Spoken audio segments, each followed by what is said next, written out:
नमस्कार, आप देख रहे हैं आपका अपना चैनल भिवानी हलचल और खबरों के संग में मैं हूं मनोज कुमार। आइए सबसे पहले डालते हैं एक नजर आज की हेडलाइंस पर।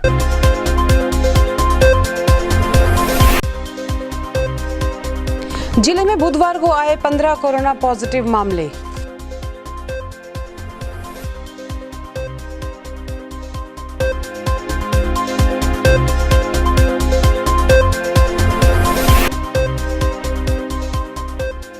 अध्यापकों की समस्याओं पर बातचीत करने को नहीं है सरकार तैयार, कहा अध्यापक संघ ने। फूका शिक्षा मंत्री का प्रतीकात्मक पुतला।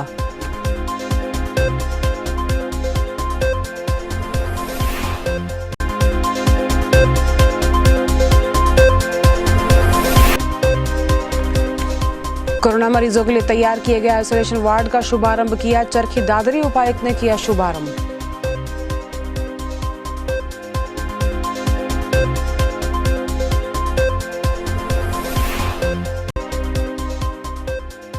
युवा कल्याण संगठन सदस्य पहुंचे डीआरओ कार्यालय। मुख्यमंत्री को संबोधित ज्ञापन सौंपा डीआरओ।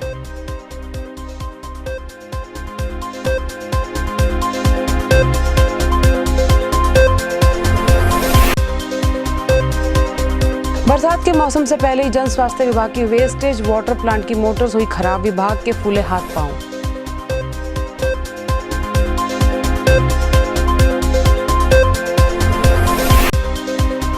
सेक्टर 13 के क्षेत्रवासियों ने सीवरेज की समस्या को लेकर की नारेबाजी। हुड्डा के अधिकारियों पर लगाए संगीन आरोप।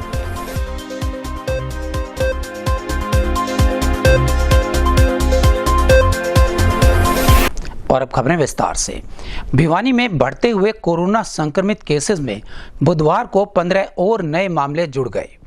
अब यहां एक्टिव केसेस की संख्या करीबन 212 हो गई है, जबकि कुल संक्रमित केसेस 329 तक पहुंच गए हैं। कोरोना महामारी के बढ़ते हुए मामलों से जहां नगरवासियों की चिंता बढ़ती ही जा रही है, वहीं स्वास्थ्य विभाग कर्मचारियों के लिए भी यह एक चैलेंज बनता जा रहा है। जिले में बुधवार को 15 कोरोना पॉजिटिव केस सामने आए, जिनमें से तोशाम, बीटीएम, लेबर कॉलोनी, कितान पाना, दादरी गेट, बीरन और गांव धारेडू से हैं। अब तक जिले में कुल 329 कोरोना पॉजिटिव हो चुके हैं, जिनमें से कुछ लोग ठीक हो चुके हैं। अब जिले में कोरोना के लगभग 212 एक्टिव केस हैं। खबर लिखे जाने तक बुधवार को जिले से 200 सैंपल लिए जा चुके थे और मंगलवार तक भेजे गए सैंपल्स में से 173 सैंपल्स की रिपोर्ट आनी अभी बाकी है। Civil surgeon doctor Jitendra Kadyan ने बताया कि बुधवार को जो कोरोना पॉजिटिव केस सामने आए हैं, उनमें से तोशाम से 26 वर्षीय युवक जो कि नगर निगम फरीदाबाद में कार्य करता है और बीटीएम लाइन से 45 वर्षीय और 52 वर्षीय व्यक्ति जो कि बीटीएम में ही कार्यरत है, ये दोनों पहले से आए कोरोना पॉजिटिव के संपर्क में आए थे। Civil surgeon doctor Jitendra Kadyan ने बताया कि अगर कोई भी कोरोना पॉजिटिव व्यक्ति अपने घर पर होम आइसोलेट नहीं रह सकता तो उसे घबराने की जरूरत नहीं है, उसे विभाग द्वारा बनाए गए कोविड केयर सेंटर में रखा जाएगा। उन्होंने एक बार फिर जिले वासियों से अपने स्वास्थ्य का पूरा ध्यान रखने की अपील की है। शिविर जाम होने की समस्या केवल शहर की पुरानी गलियों में ही नहीं है, बल्कि नगर की पोश कॉलोनी हुड्डा सेक्टर 13 भी इससे अछूता नहीं है। सेक्टर में रहने वाले लोगों का कहना है कि सीवरेज के पानी एकत्रित होने की उनकी समस्या को कोई नहीं सुन रहा है। यहाँ तक कि सीएम विंडो पर भी शिकायत नहीं ली जा रही है और उल्टा अधिकारी वर्ग उन्हें धमकाता रहता है। उन्होंने इस समस्या के तुरंत समाधान की मांग प्रशासन से की है। कहने को तो हुड्डा सेक्टर 13 शहर का सबसे पॉश इलाका माना जाता है, लेकिन सेक्टर 13 में सुविधाओं के नाम पर कुछ ज्यादा देखने को नहीं मिलता। यहाँ के हालात ग्रामीण इलाकों से भी बदतर है। ये हम नहीं कह रहे, बल्कि ये कहना है सेक्टर 13 के लोगों का।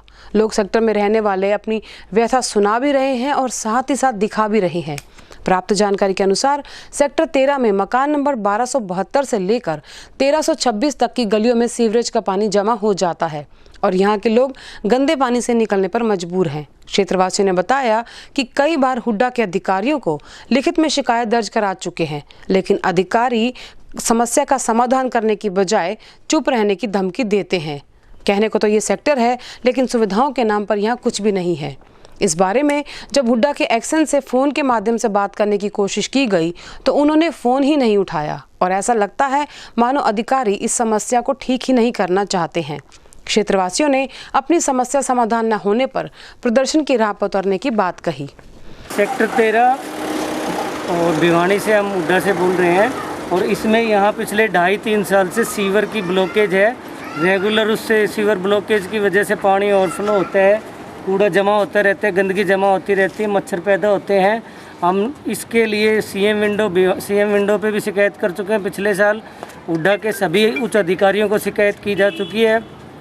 सीएम विंडो पे भी काम की लीपापोती करके जवाब दिया गया और पिछले 2 साल से समस्या ऐसी कि ऐसे यहाँ आने जाने वाले भी कई बार गिर चुके हैं और यहाँ रहना दुबारा हो चुका है। बच्चे बीमार हो जाते हैं, गंदगी जमी रहती है उस वजह से। और जितने भी मकान हैं हमारे, सब में दरारें आई हुई हैं, नीचे पानी मर रहा है उसकी वजह से। बहुत सालों से है, मैं यहाँ पिछले 15 साल से रह रहे हैं। ये सीवर की बहुत ज़्यादा, मैं तो शिकायत किया था, लीगल नोटिस भी हुआ था और उसके बाद एक लगे।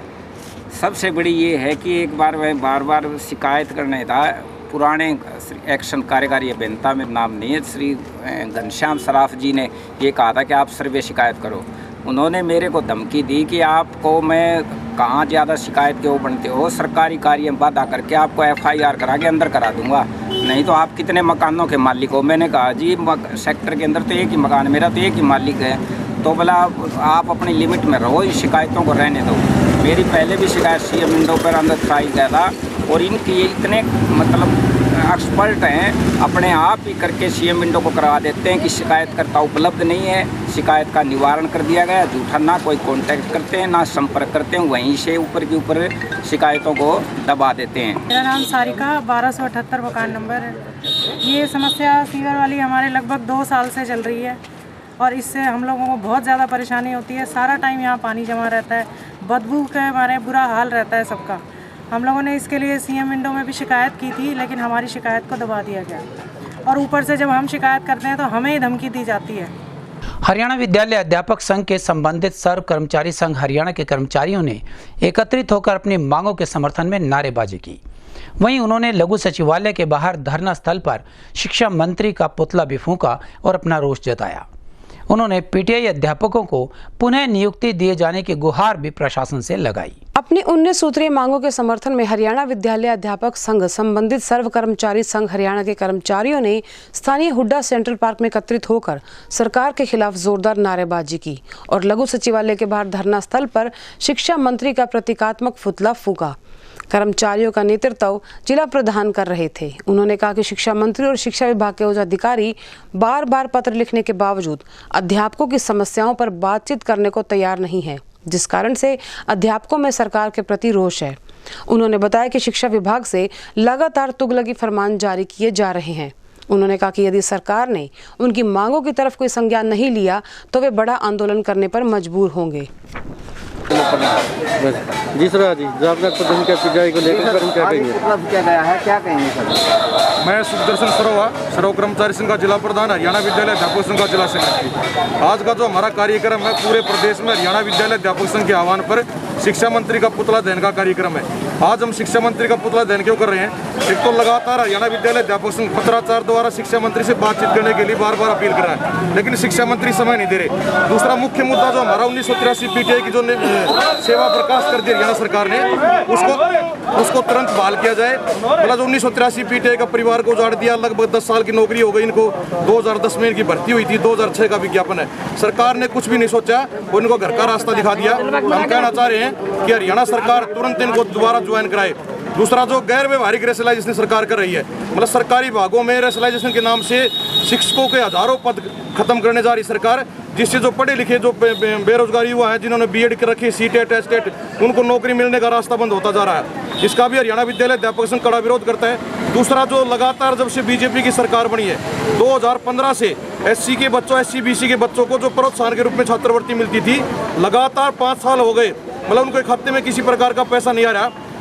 आज अध्यापक संघ ने जो हटाए गए हमारे पीटीआई साथी, उसका समर्थन में हुड्डा पार्क में एकत्रित होकर रोड प्रदर्शन करते हुए यहाँ पर जिला मुख्यालय पर पहुंचे और यहाँ पर जो माननीय शिक्षा मंत्री महोदय का पुतला फूंका, विरोध जताया अध्यापकों ने कि अध्यापकों की सेवाएं बहाल की जाए और प्रदेश में लगभग 50,000 पोस्टें विभाग में खाली पड़ी हैं, वो भरी जाएँ। और इन अध्यापकों के साथ जो उत्पीड़न न्याय कर रही है सरकार, वो उसकी हम निंदा करते हैं और तो हम सरकार से पुरजोर विरोध करते हैं और हमारी बहाली की मांग करते हैं। जबकि हमारा कोर्ट में केस चला हुआ था, हमारे में कोई फॉल्ट नहीं है, किसी साथी में कोई भी किसी प्रकार की भी कोई समस्या नहीं है। वहीं चरखी दादरी की कोर्ट परिसर में धरने पर बैठे पीटीआई शिक्षकों का धरना लगातार 10वें दिन भी जारी रहा। पीटीआई शिक्षकों द्वारा लगातार अपनी नौकरी की बहाली की मांग को लेकर धरना दिया जा रहा है। धरनारत बर्खास्त पीटीआई के समर्थन में जहां जिले की खापों और राजनीतिक दलों के नेता भी समर्थन में आ चुके हैं, आज सुबह पीटीआई शिक्षकों के समर्थन में हरियाणा विद्यालय अध्यापक संघ ने आकर शिक्षा मंत्री कंवरपाल गुर्जर का पुतला फूंका। मैं कृष्ण सिंह शास्त्री, खंड प्रधान हरियाणा विद्यालय अध्यापक संघ।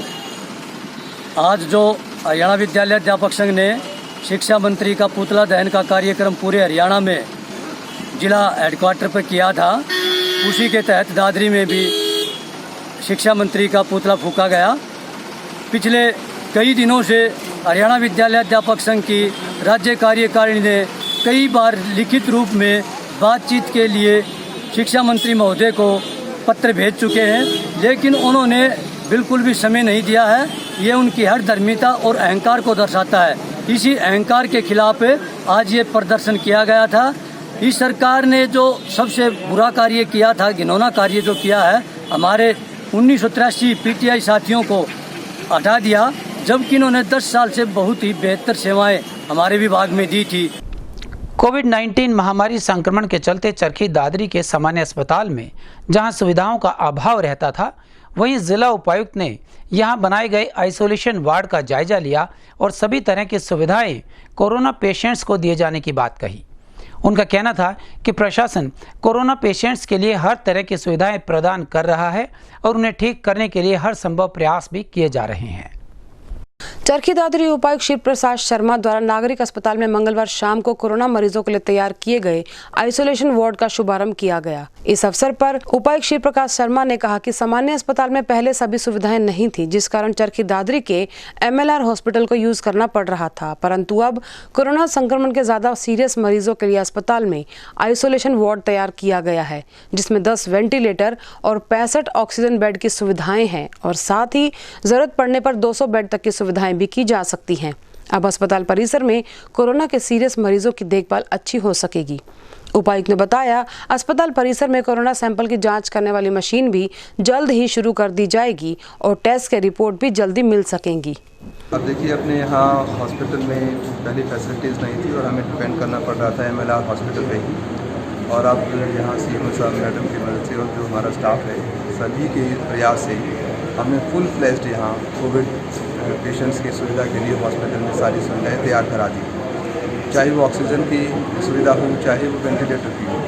10 वेंटिलेटर तक की सुविधाएं हम यहाँ कर सकते हैं और अराउंड 65 ऑक्सीजन बेड्स इस समय हमारे यहाँ मौजूद हैं, जिनको बढ़ा करके 200 तक भी हम ले जाएंगे। तो ऐसा नहीं फील होगा किसी पेशेंट को कि हमें दादरी में प्रॉपर लुक आफ्टर नहीं हो रहा है या हमारे अस्पताल में सुविधाएँ नहीं। दूसरी ओर ADC साहब ने सेल्फ हेल्प ग्रुप की मदद से यहाँ पर एक किचन भी शुरू किया है, जो भी पेशेंट्स की मदद के लिए किया है। उन्हें पौष्टिक भोजन देने के लिए खाना SHG ग्रुप बना रही है और बहुत ही रिजनेबल रेट्स पर उनको भोजन उपलब्ध कराया जा रहा है। मुझे लगता है कि अब यहाँ कोई ऐसी पेशेंट्स को दिक्कत नहीं होगी जिसकी वजह से पेशेंट ज़रा तकलीफ में पाए या उसको चिंता हो कि कहाँ जाए, कहाँ इलाज कराए, ऐसा नहीं होगा। ऐसा नहीं है कि वे सैंपल्स नहीं लिए जा रहे हों, सैंपल्स लिए जा रहे हैं, लेकिन मूवमेंट हमने चेक किया है इनिशियल स्टेज पर, क्योंकि ज़्यादातर जो केसेस हैं तो या तो गुड़गांव से आने वाले लोगों के हैं या दिल्ली से आने वाले लोगों के हैं या बाहर से आने जो आते हैं उन लोगों के द्वारा कोरोना के केसेस बढ़ते हैं।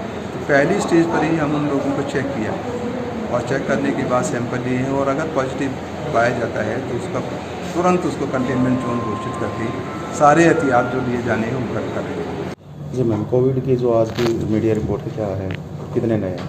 अब हमारे पास 63 पेशेंट हो गए हैं टोटल। एक पेशेंट की रिपोर्ट कल आई थी पॉजिटिव, उसका नाम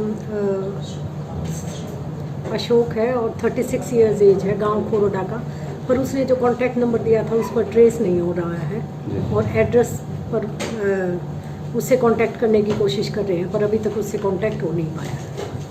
तो मैम उनको ढूंढा जा रहा है, तो वो अपने घर से चले गए हैं या कैसे क्या है? जो फ़ोन नंबर उन्होंने दिया था वो स्विच ऑफ आ रहा है और उस एरिया का चाहिए उनके घर कोशिश कर रहा है। अगर नहीं हो पाएगा तो फिर पुलिस की मदद ली जाएगी। जी मैम, आज अपना आइसोलेशन वार्ड का भी उद्घाटन किया गया है, क्या कुछ फैसिलिटीज़ उसमें और अवेलेबल करवाई गई? हमने अपने हॉस्पिटल में एक आईसीयू फैसिलिटी की शुरुआत की है जिसमें ऑक्सीजन सेंट्रल ऑक्सीजन सप्लाई वाले बेड हैं और वेंटिलेटर्स भी हैं। वेंटिलेटर्स भी इंस्टॉल हो गए। अगर किसी पेशेंट को ज़्यादा दिक्कत होगी और इस तरह की ज़रूरत होगी तो उसको हम यहाँ शिफ्ट करेंगे और उसको सारी सुविधा दी जाएगी। नगर के सुप्रसिद्ध जीबीटीएल मिल्स में एक के बाद एक मजदूरों व कर्मचारियों के कोरोना संक्रमित होने की रिपोर्ट पॉजिटिव आने के बाद युवा कल्याण संगठन एवं वार्ड नंबर 31 के पार्षद ने एक शिकायत पत्र मुख्यमंत्री के नाम भेजा। उनका कहना था कि यदि प्रबंधक नियमों का पालन करते तो कम्युनिटी स्प्रेड से मजदूरों को बचाया जा सकता था। वहीं उन्होंने मजदूरों के परिवारों को हर संभव सहायता देने की गुहार भी प्रशासन से लगाई है। बुधवार को युवा कल्याण संगठन सदस्य जिला राजस्व अधिकारी कार्यालय पहुंचे और मुख्यमंत्री को संबोधित ज्ञापन डीआरओ को सौंपा।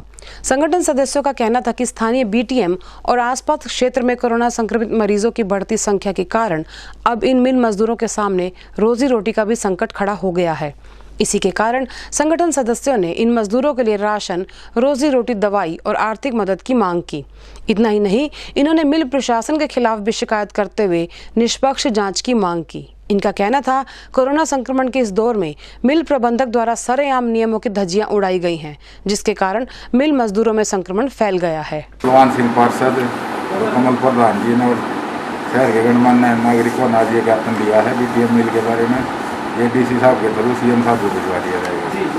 जो पेशेंट है उनके लिए प्रशासन लगा हुआ है और उस इलाके में आवश्यक सेवाओं की सभी दुकानें खोलने के आदेश डीसी साहब ने कर दिए। वार्ड की जो मेन समस्या है उनको लेकर डीआरओ साहब को जो हमने मुख्यमंत्री को डीआरओ साहब के माध्यम से मुख्यमंत्री को ज्ञापन दिया है, उसमें मेन बात यही है कि हमारे वार्ड में 4-5 दिन पहले एक केस था, उसके बाद भी मिल को चलाया गया और इस महामारी को और ज़्यादा से ज़्यादा मजदूरों में फैली। हमारी तो यही डिमांड है भाई जो कोरोना पॉजिटिव केस पाए गए उनके परिवार को पीछे से कोई बहुत ज़्यादा दिक्कत हो रही है, किसी को खाने की, किसी को चाय पानी की, दूध की, ऐसी कोई व्यवस्था नहीं है वहाँ पर, क्योंकि सभी रेड जोन घोषित होने के कारण सभी दुकानें, मार्केट सब कुछ बंद है। लोग पानी को भी दिक्कत हो रही है पानी पीने की, क्योंकि पानी की बहुत बड़ी समस्या है हमारे वार्ड में। नगर वासियों में पॉलीथीन का प्रयोग न करने हेतु किसी भी तरह की जागरूकता नहीं है। इसी कारण बार बार मशीन खराब हो जाती है। यह कहना था जन स्वास्थ्य विभाग के कनिष्ठ अभियंता महेंद्र सिंह का। बरसात का मौसम आने से पहले ही यहां लगी वेस्टेज डिस्पोजल मशीन खराब हो गई है और जिसके कारण थोड़ी सी बरसात आने पर ही सीवर जाम हो जाते हैं और लोगों की कठिनाइयां बढ़ जाती हैं। भिवानी देवसर चुंगी स्थित वेस्टेज डिस्पोजेबल टैंक की मशीनें अचानक खराब हो गई। हालांकि जन स्वास्थ्य विभाग के कर्मचारी इसे ठीक करने में भी जुट गए, क्योंकि जल्द ही बरसात का मौसम आने वाला है और यूं अचानक मोटर का खराब हो जाना बहुत ही चिंतनीय विषय हो गया है जन स्वास्थ्य विभाग के लिए, क्योंकि थोड़ी सी बरसात आते ही शहर के विभिन्न भागों में सीवरेज जाम की स्थिति बन जाती है। जब इस बारे में जन स्वास्थ्य विभाग के कनिष्ठ अभियंता महेंद्र सिंह से बात की गई तो उन्होंने बताया कि बार बार मोटर खराब होने का एक ही कारण है और वो है पॉलीथीन्स। शहरवासियों में पॉलीथीन को लेकर आज भी जागरूकता नहीं है। आम नागरिक पॉलीथीन में दुकानदार से सामान ले आता है और उसे यूज करने के बाद सड़क पर ही फेंक देता है, जिसके चलते ये पॉलीथीन्स पाइप्स में अटक जाती हैं और मोटर पर दिक्कत आ जाती है। हमारे शहरवासियों से अपील है कि कम से कम पॉलीथीन, थैली, कचरा सीवर में और नालियों में डालें, जो कि बहता हुआ हमारे डिस्पोजल में आ जाता है और जिससे हमारी ट्रेनें रोज़ रोज़ बराबर ख़राब हो रही हैं और हमें हर रोज़ मोटर ठिकाने में दिक्कत आ रही है और सीवर सिस्टम हमारा बाधित हो रहा है। शहरवासियों से मेरी यही अपील है कि वो अपना घर का जो कचरा कूड़ा इकट्ठा करके जो नगर परिषद गाड़ी आती है उसमें डालें, न कि सीवर में। सीवर को डस्टबिन न समझें। और अब जाने से पहले एक नज़र आज की हेडलाइंस पर।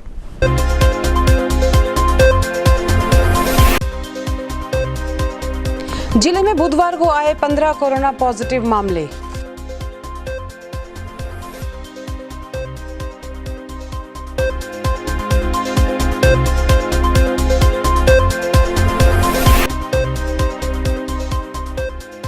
अध्यापकों की समस्याओं पर बातचीत करने को नहीं है सरकार तैयार, कहा अध्यापक संघ ने। फूका शिक्षा मंत्री का प्रतीकात्मक पुतला।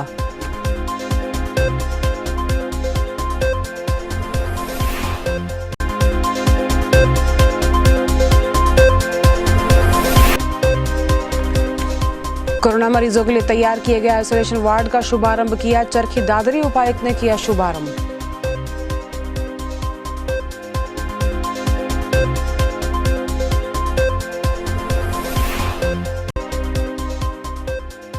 युवा कल्याण संगठन सदस्य पहुंचे डीआरओ कार्यालय। मुख्यमंत्री को संबोधित ज्ञापन सौंपा डीआरओ।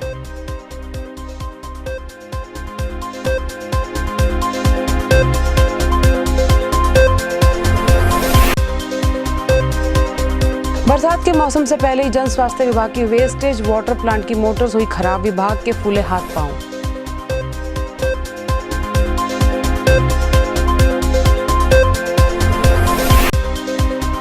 सेक्टर 13 के क्षेत्रवासियों ने सीवरेज की समस्या को लेकर की नारेबाजी। हुड्डा के अधिकारियों पर लगाए संगीन आरोप।